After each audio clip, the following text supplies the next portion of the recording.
Goodness me, we're already on week 7, and that can only mean it's chapter 7 of Where Did Your Heart Go by Audrina Lane. So here we are. Charlotte woke up early and was soon ready for school. "Bye, Mum," Charlie yelled as she raced out the door. "Bye, Charlie. Have you got dance practice tonight?" "Yes, I'll be later than usual," she replied as the front door swung shut. I tidied up the kitchen and then pulled my laptop out so I could prepare for my lunchtime show. As the screen came up, I found myself looking into the green eyes of my husband, whose picture I had as a screensaver. I closed my eyes tight for a moment as the world swirled around me, and I remembered that evening that had crushed my world. I had just settled Charlotte down to sleep.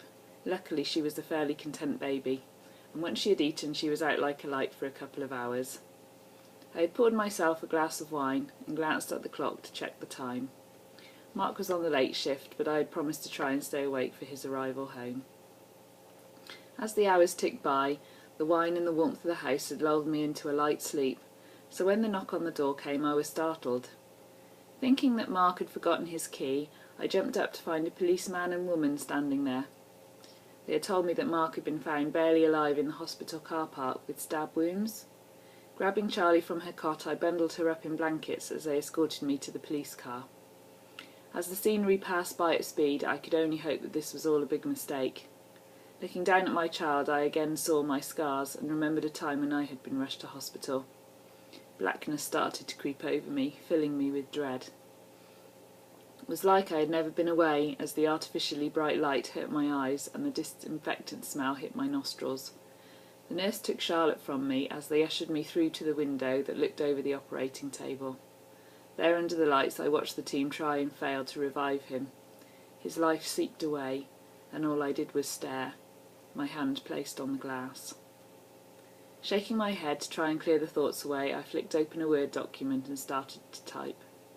All the while my memories crowded me, hemming me in with their tight claws. In the end I closed it down and went upstairs to get ready for work. I avoided looking at the photographs that lined the wall. Why had life been so cruel to me? Who had I upset? What had I done wrong? These questions frequently accosted me and I had no answers. Well, except that perhaps I was to blame for Mark. I had not really loved him as much as I could have. My heart had already died. Walking past Charlotte's room, I saw the diary lying face up on the bed, as if abandoned in an instant, and I crossed the room to close it. I glanced at the entry and noticed the date, as the happy memories of my youth fought against the darkness and won. I sat down and picked it up, feeling the worn cover comforting under my fingertips. Friday the 29th of January 1988. Sarah was staying over, so we blitzed my wardrobe until a suitable outfit was found. It was to be my black velvet trousers, black ankle boots and a fluffy purple jumper. I decided that as I always wore my hair up for swimming, that I would keep it loose instead. As I gave Sarah a twirl, she said, "You look fantastic. He'll never be able to resist you." "I hope so. Not that it's going to do much good with him leaving on Sunday," I said, as my smile faded. "Well, at least you've tried," she said, putting her arm around me and pulling me close. "You'll still have me." I looked at my best friend and smiled. "Thanks," I replied. Saturday the 30th of January 1988. The day dawned bright but cold. Sarah left for home at 11, giving me ample time to write the card and wrap the present. I had scanned all my favourite songs for some suitable lyrics and decided upon a small verse from the song Somewhere Out There. This is what I wrote. "Dear James, and even though I know how very far apart we are, it helps to think we might be wishing on that same bright star. I hope that we can write and stay friends, and if you're ever back in Ross, that we can meet again. Love, Steph, brackets, your new pen pal, close brackets." James had arranged to meet me outside the pool at 4. As I waited on the steps, I watched a car pull up, and then James got out and walked towards me. He was wearing ripped jeans and a shirt, and he literally took my breath away. "Hi, Steph, you look fantastic," he said, as I walked towards the car, and with a flourish he held open the passenger door for me. I climbed in. As we negotiated the streets of Ross before heading out onto the A40 towards Gloucester, all was silent. "Shall I put some music on?" he asked. I put some songs on a tape, especially for the drive over. Then the upbeat sound of "Wake Me Up Before You Go Go" filled the silence between us. "Wham!" I exclaimed over the music, "my favourite." "Thought so," he said. "Go ahead, sing if you want, I don't mind." Various other tracks filled the journey, and I found out that his favourite group was Madness. Throughout the drive to Gloucester we chatted easily about all the songs we both liked. Once we had arrived, James bought popcorn and coke for us to share, and we walked into the darkness of the theatre. Sitting together in the dim lights as we waited for the adverts to finish, James turned to me. "So what's your favourite film?" "Oh, I love so many, but it has to be Star Wars." "Good choice for a girl. Most don't like that sort of thing," he replied, surprise in his eyes. "Well, I guess I'm not like most girls." "Have you seen Top Gun? That's my favourite film." "Not yet, but I'll call in and see if the video shop has a copy." "I'm sure they do. Chris works there, so just go in and ask him," James said. Then the lights dimmed and we sat in the darkness.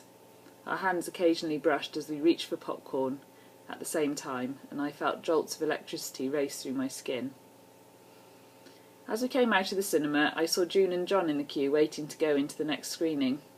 I could see she was surprised to see me there with James, as although I had mentioned him in passing, I was sure she thought I was lying.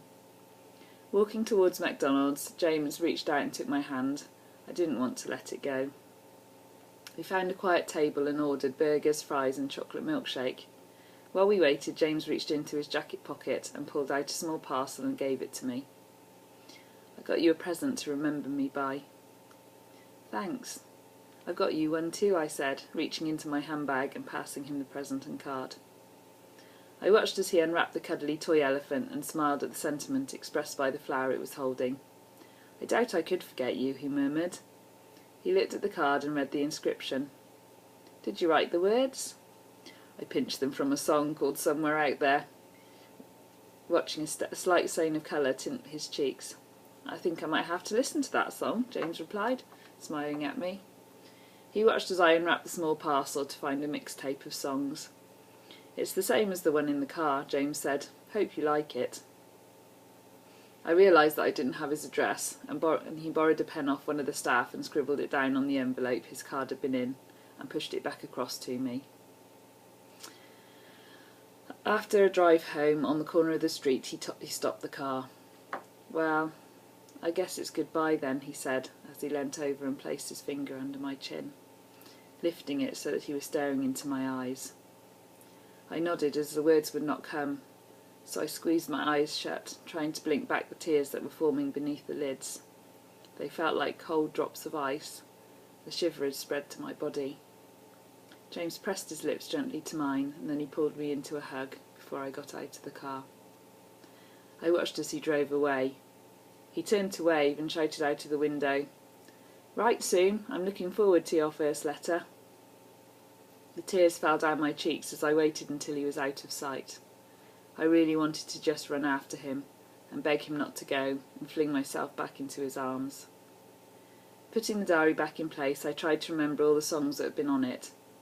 So many special songs with so many memories and firsts connected to them.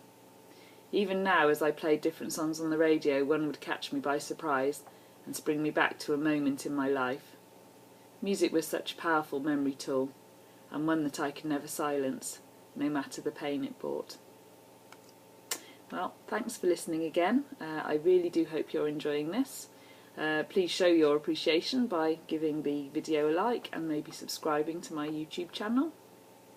And if I'm really not going fast enough for you, then take a look at Amazon and you can find the book there and purchase it. Anyway, take care and I shall be back with you soon.